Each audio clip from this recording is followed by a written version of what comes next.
Hi everybody, welcome to another Game of Sultans tutorial. Now, as I mentioned in my 2.7 update video, I am about to do a bunch of tutorials, little ones, short ones, ideally under 5 minutes. We'll see if I can make that happen, I'm mighty verbose, about some of the mini games and things that people have requested. So if you reach out to me in a comment or in Discord or in-game and you say, hey, Boudica, I'd love to see a tutorial on XYZ, I will do my best to give you all the information I have available.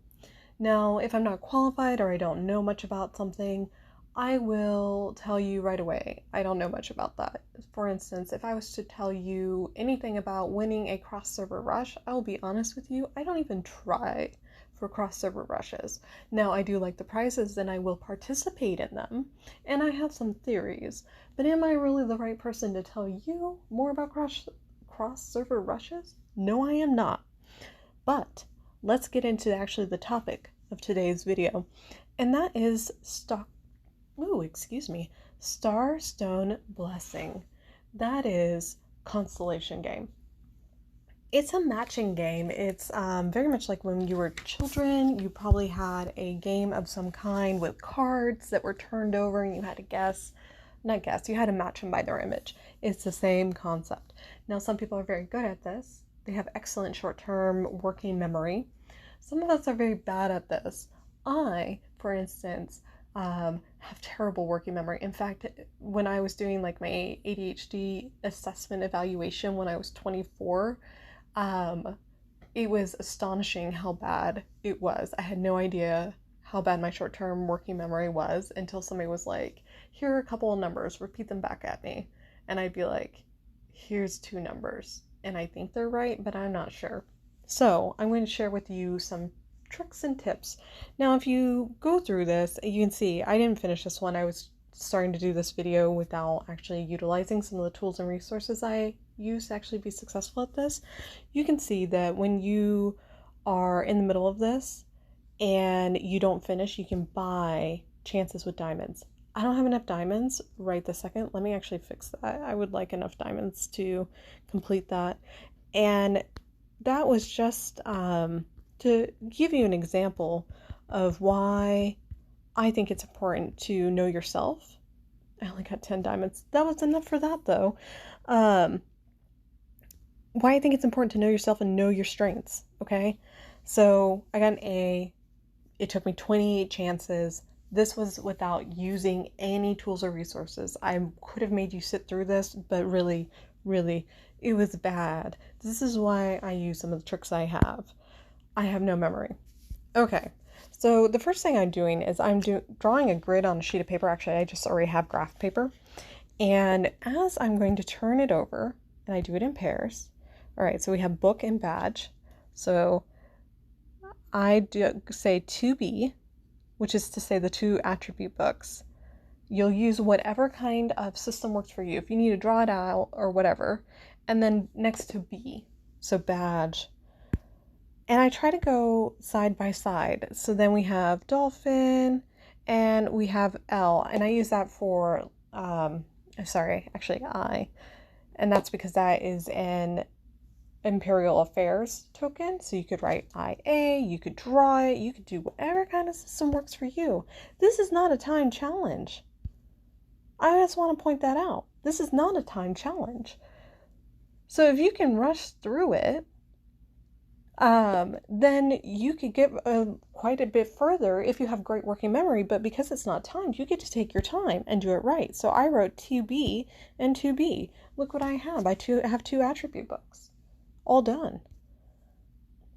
There's that dolphin again. Because of my notes, I know where that dolphin is. I mean, I probably would have remembered the dolphin. I remember symbols a lot better than I remember the items, because the items for me get hard, especially all the books. You know, is it a skill book? Is it not a skill book? Is it a big tome? Is it a little tome? The books all kind of go together for me, and that's because, for me at least, I do them by categories in my head. Nope, I didn't check my notes there, and that's what happens. You waste these chances. You want to do as well as possible, as quickly as possible. Well, in as few moves as possible, I should say. It's not timed, or else things like this happens. Now, you really want to get lucky here. And when I say lucky, I mean you want to at least turn over two that are right the first time, or one match that's right the first time. Because really 20 chances, unless you guess one really right on the first try and you don't have any mishaps, you're not going to have enough. And I'm not going to waste my diamonds doing this. I did waste some diamonds doing this, right? But that's how you run short on diamonds. I'm always short on diamonds. The thing is, I still get my star stones. I turn them over. So that means they're mine. So just by doing this means that I won't get, oh, I don't even remember what was there.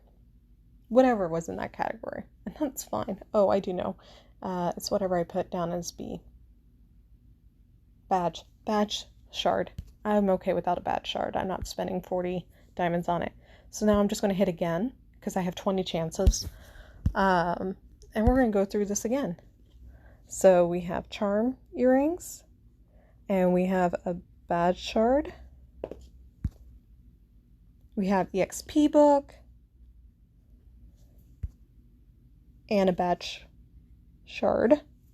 So, match what you got right away, that, especially if you're not taking notes.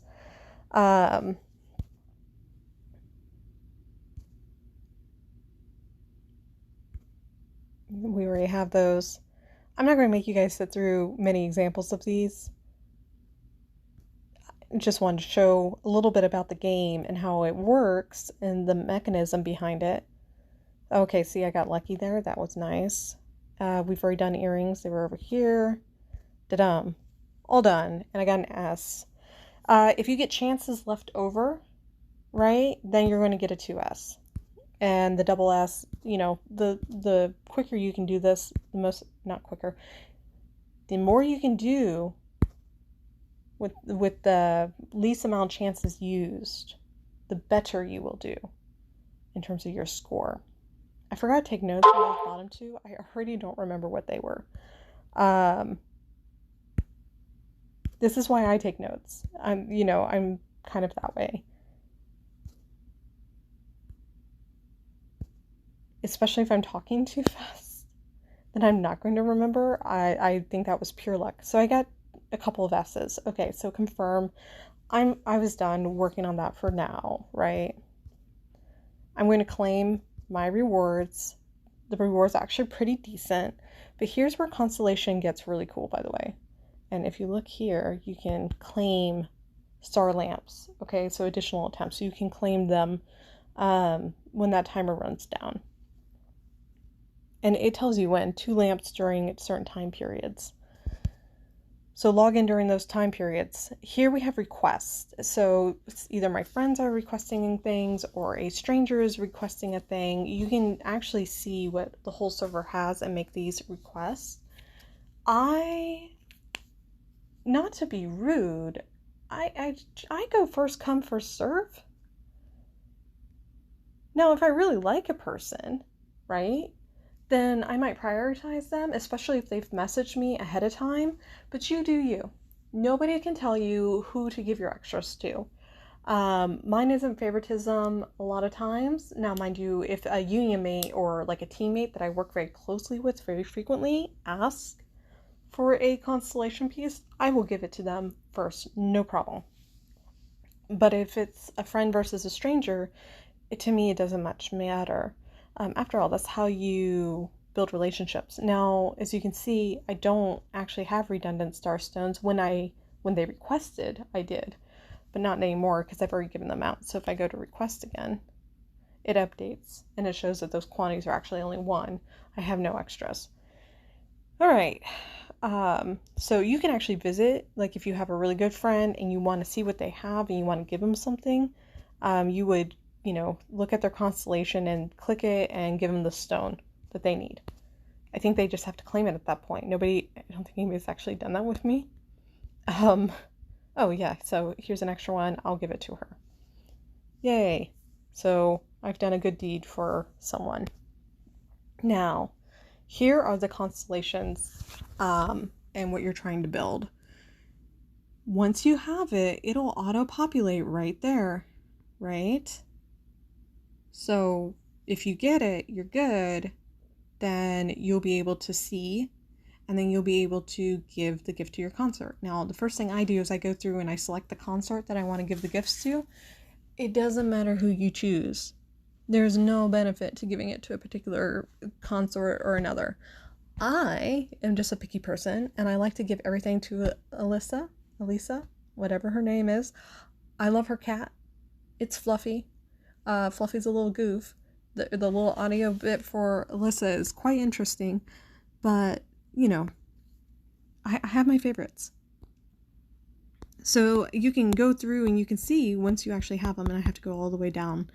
You can see that I've already finished this one and gifted it to Alyssa and then got 2 of the rewards.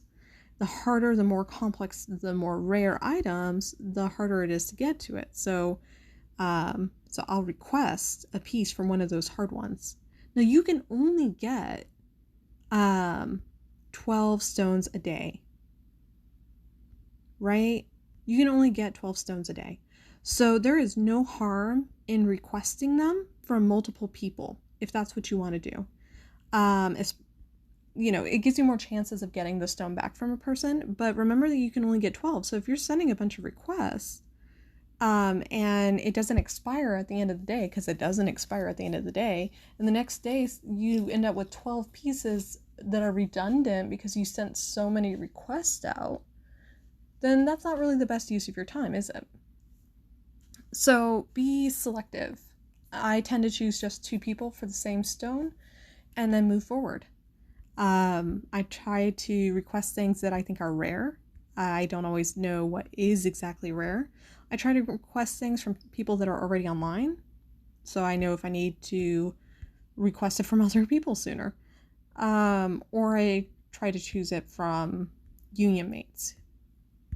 If I think I can get it, like this little 2-piece, the 3 pieces, I typically can complete those on my own, no problem. Then that's how I'll do that. Now, at the end of Starstone Blessing, aka at the end of the 3 days, day 4, the first day of the next rush, you will be able to still complete swaps. So if you didn't complete a couple of the constellations, you have the opportunity to do so. Now, some people do pure swaps, as in, I'm only going to give you a stone if you give me a stone. I am not that way. I understand why people choose to do it that way. I will give you any extra I have if I have an extra. I will request even if I don't have any extra because I believe in paying it forward. I hope other people believe in paying it forward. I hope that people are generous with me because I'm being generous with them. That's not always the way it works, okay? We all know how people are. Do a system that works for you. I have heard of groups of 4, like pirate teams and horse teams, people who frequently play together. Like, they just fulfill each other's requests over and over and over again. That seems to work really well. So those are my tips. That's how the game works. There's some of the mechanics behind it, and that's how you can swap and trade to complete these constellations without spending a lot of diamonds. I do recommend, if you are like me and you have poor short-term memory, feel free to take notes. It's not timed. Get those S scores, double S scores if you can. Do your best.